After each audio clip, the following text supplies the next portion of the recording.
What is up, guys? It is June 1st, and I thought I would give you a quick little look at how things have progressed over the last month to month and a half around here on my little homestead. So, pretty excited. Yesterday was the first day that I saw these leaves actually come out. They had been not even that much. They had been this is a pear tree that I planted bare root, and then I topped it. It was just a straight up stick, and it kind of had these little tiny like protrusions on it that I could tell were gonna be leaves. And then yesterday, just all at once, psh, these little leaves came out, and those unfurled a little bit more and uncurled, and these came out of nowhere. So pretty cool. We know the roots are basically taken and doing some good stuff. This is a nectarine. This was also bare root and had nothing on it. It was just another stick. It's had leaves for a little while, probably a month or so, but I got my drip lines going. I'm gonna bury these now that I know that they're working well and they're where I want them. This was some of that mulch I got from the city for free. This guy over here is my Nanking Cherry that I got for my buddy, and this had not a single leaf on it. It was also a little stick about, I don't know, a month ago maybe. So it's really taken off. It's taken hold really good, and I have another dripper going to that. I still have some plantings that I need to do in between each of these, so I'm gonna do probably 4 or so plantings. 1, 2, 3, 4. But let me show you some other stuff here. Right around the fence is my Jujube, another teeny tiny little plant. I actually think this one might be a contorted Jujube, just from the way that some of the joints are like coming off of it. But I ordered this guy from, where did I get it from? One Green World. Yep. I'm not super sure what's going on with him. I think things are gonna be good. He's been in the ground for probably 3 weeks or so. So another dripper going over there. Take you back here. I mulched all this. I still have some honeyberries to go over here, which will be sweet because this is a nice little shady spot. Down here I have my kale, just a little bit. I was gonna seed some other beds of kale. I ended up doing some other things, but these are Jerusalem artichokes that you see, which I planted last year before I had them for dinner one time, and had the worst farts I've ever had in like a decade. So I actually tried to go through and like rip them all out after that fateful dinner, when I decided that they weren't going to be a good idea. But I knew that it was going to be really tough to get them all. Just, you know, everybody talks about how well adapted, we will say, that Artichokes are. So didn't get all those, and I have a few of them. Okay, let's come over here. So this is a blackberry that I got from my buddy, and I don't know if it's gonna work out. Obviously it looks like it's got some kind of like blackberry-ish disease going on the leaves.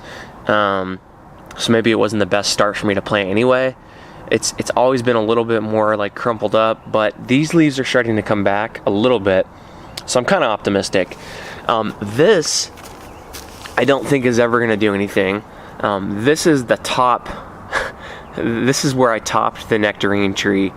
And I kind of scratched the bottom of the bark just a little bit, and I've had it underneath and I've watered it and stuff, but I don't really know that like that's a way that I can like, I wasn't expecting, I don't really know how to propagate, and I don't know that that was like a tried and true method. I just figured I gotta top it anyway, so maybe I'll just plant the top and see what happens.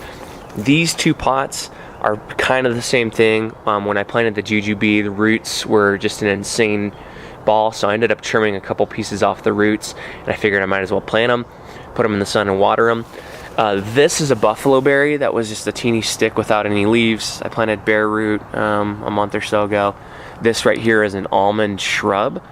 I don't actually know what kind it is, but again, I got all these plants for like a couple bucks each because the city was just doing this thing, or I guess the county, and my buddy snagged a bunch and didn't eat them all. So this was a couple bucks, that was a couple bucks, that was free, that was the top of a thing that I bought. These were the roots.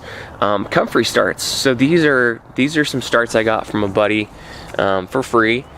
And thank you, Andrew, if you happen to watch this.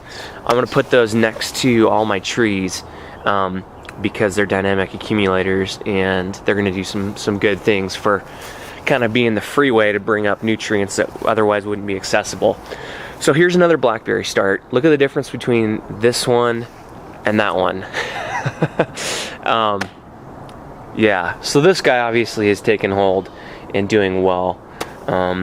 Again, kind of got him in this shady spot, not a lot of south-facing exposure because of this tree and tree wall. So Paw Paws, these guys are doing well, I think. You guys probably saw those in another video from me. I planted these in pots because I don't think that they're really quite ready yet to handle a Utah summer. They're not a well-adapted variety to this region anyway. Down here I have mulberries, just a couple tiny little mulberry starts, but these will go really quick.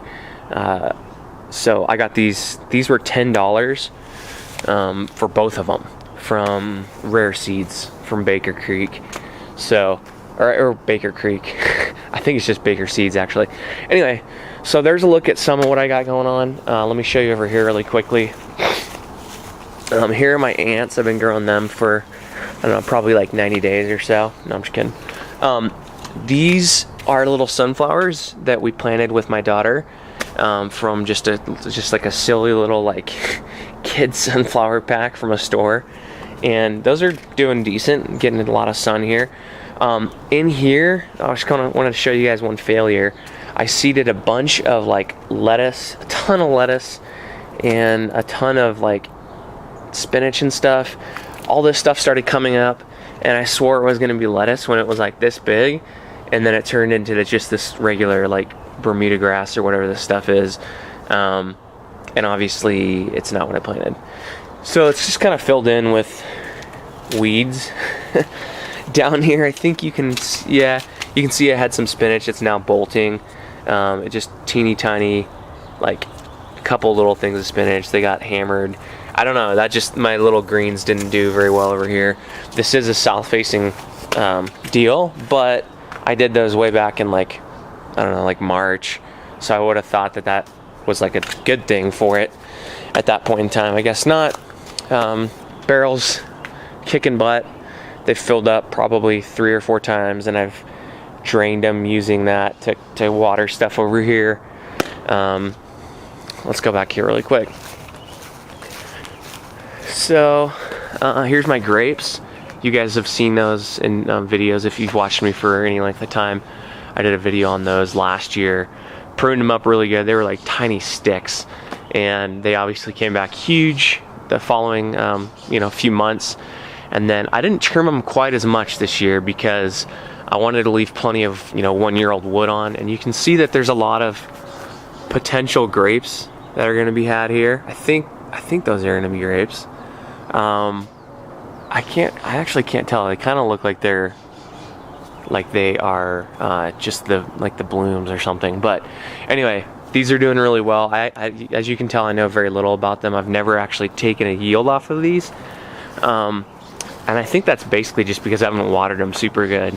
I don't have any means of watering over here, and that's why I actually came over and I converted this little sprinkler into a dripper. I'm actually going to turn him, I had the 1/4-inch micro line adapter on there, you can see, and I'm actually going to swap that out, and I'm just going to do like the little 1/2-inch like main line and bring it over here, and then just do my 1/4-inch micros like every time there's a grape off of that. So gonna still need to do that here on Saturday or something like that.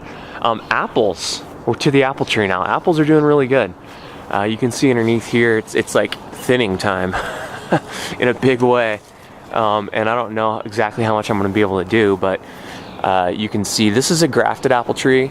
Oh, we got some kind of little disease going on there, but I have not done much in the way of like pest control. I haven't watered it super good. I mean, there's apples all over the place on this thing, but it's still done well. Apple trees are just hardy enough, I believe.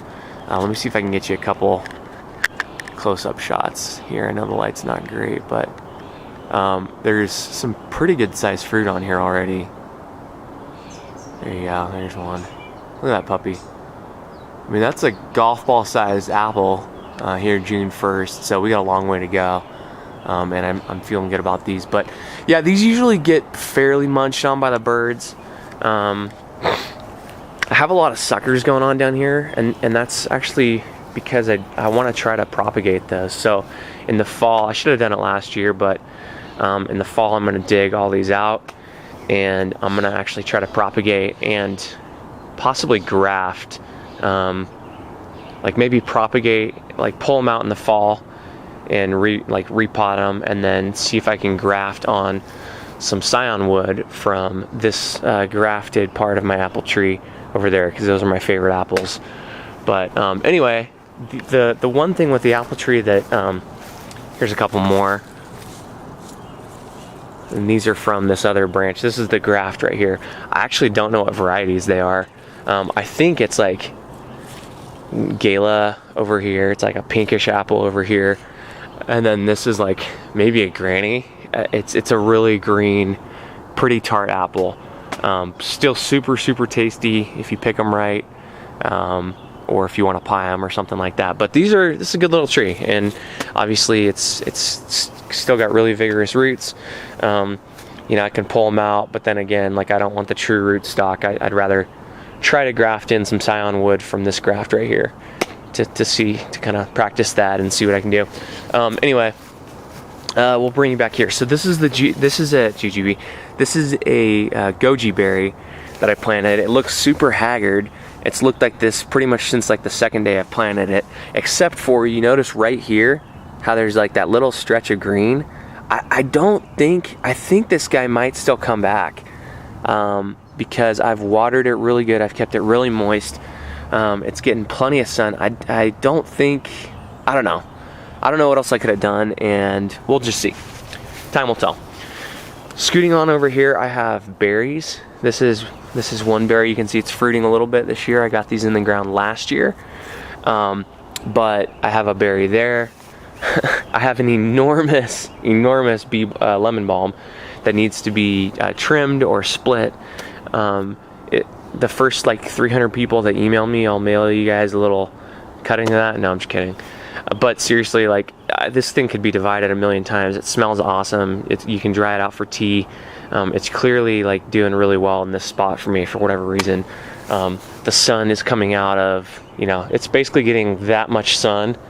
So it's getting a fair amount of like protection from trees and my house and different things going on over here. But anyway, lemon balm, not too much more on that. Another raspberry you can see in the midst of all those weeds. Another raspberry you can see I just planted them basically down this wall. So that's about all I got to say on that. And again, like a lot of these canes are starting to fruit because they're 1 year old, which is cool. I'll get a few little berries, I think. Lamb's quarter. This is just a little thing that I found growing in the cracks, like on the sidewalk. Actually, I think it might have even been in here, just kind of growing. And I just wanted to save it, so I pulled it out and popped it in here, and it's a pretty tough little plant. Edible leaves. It's a drought-resistant, heat-resistant green that you can, doesn't need tons and tons of water, and you can pretty much eat on that throughout the summer. So that's a good little thing. This was another volunteer berry that I found in the middle of a grass clump. I think it was right there just a few days ago, so I pulled it out and put it in. Over here was a nice little weed patch. I'm going to turn it into my basil and spilanthes. It gets pretty good protection being up here on the north side of the house. So this is kind of tends to be a somewhat cooler microclimate. This little like angle right here gets a little bit of sun, throughout like a couple hours of the day, and then it just stays pretty wet. I got a dripper right there. Apricots. You guys have seen me lament my apricots. They get this blight on them, which is kind of a bummer. But last year we didn't get any because it's a little bit of an early bloomer, and the frost came back later in the spring and killed off all the blooms. This year I just whacked the heck out of it, and let me back up here and see if you guys can see this in the light. So this apricot tree, ooh, stepping on some debris here. This apricot tree is funky shaped right now. It's really like lopsided and, you know, got all kinds of craziness going on, but it actually extended probably 15 feet or more up into the air. It was like over my roof right there, and it was kind of competing with this giant tree that we have over here. I know, I apologize, I know the light's not great right now, but I took a ton off the top, and you can, I mean, major cuts. You can see, like, there's one, I don't know if you can see that right. There's another one in there. I chopped like a really big thing right there from that center leader, which really I wanted to take all the way down to there or have that line, but I made some big cuts, and I was thinking that I knew the tree would come back because obviously it's a super mature, well-established tree, but I didn't think I'd have any kind of fruit set to speak of this year, and it's been quite the opposite. Like, the fruit set is really heavy. It's pretty high up there, so you can't really see a ton of it, but I'll just show you a couple. I don't know if you can see that even. Apologize for the lighting, guys. But yeah, I have some good sized fruit, even though it's got that blight on it. It's from everything I've read, I don't know that the blight is, I don't think it's like anything that you can't eat. And I'm just gonna try to get these a little bit better than I did the first year, because I just didn't water them too well. I hadn't even pruned it that first year. Everything dropped early. It dropped over the 4th of July weekend, and the fruit was tiny. It was hard. Just wasn't that good. So kind of going through another little zone here of repair. So over here I have a couple gooseberries. I got these from my buddy Ben, and they produce, look at that, they produce food for box elder bugs. See that box elder bug on there? Pretty sure that's what that is. I don't know if that's, I don't know exactly why they like those or why they're here. I think they like the mulch quite a bit, but anyway, I have a gooseberry there. I have a gooseberry here, and then I have a tiny little gooseberry over here. These need to be watered because it's starting to get hot, and I have not yet converted these sprinklers to drippers. So the water right now is just spraying all over the place. I need it to be a little bit more concentrated on the roots. And then I have some other stuff that I was going to fill in over here. So that's a quick little look. You can see over there again, we're back to the front yard. There's my Jujube and my Nanking Cherry out there on the mow strip, and then that pear and nectarine are what's behind that wall right there. So anyways, oh, I didn't show you this either. I'll show you just real fast. A couple little herbs up in here. This still isn't finished. These are just things I've like piecemealed one at a time, but we have a chive. Obviously rosemary loves the hot, dry Utah weather. Echinacea, just started that. I just ripped like half a plant out from my mom actually on a trip, and then came back and threw it in. Another chive, another rosemary, and a rosemary that I tried to kind of like rip off and start, and it didn't really work, so I'll just get a new one and put it in there. But anyways, guys, there you have it. Quick little look at some of what is taking place here. Come back around, and yeah, I'll have more quick little like updates and things for you guys. Let me know if you guys are interested. I've had a few people message me and ask me for like greater details on some of the stuff that I've done to prune and plant, and like why I'm planting things in certain locations and companion planting and stuff like that. I'm kind of toying with the idea of doing like some more in-depth courses. I know there's a lot of info online you guys can find, for master gardeners at, state extension offices and things like that. So certainly, like, there's plenty that's already out there, but if you guys are interested in seeing more detail on some of the stuff that you guys have seen in video here, let me know in the comments, and I'm kind of considering that. So if enough people want it, I may do it. I can do some written stuff and some more like step-by-step type videos and stuff like that. So anyways, guys, there you have it. A little bit of a longer video, but I wanted to just kind of show you around, let you guys know what I'm trying to do to grow more food than I ever have this year. So talk to you guys later. Bye.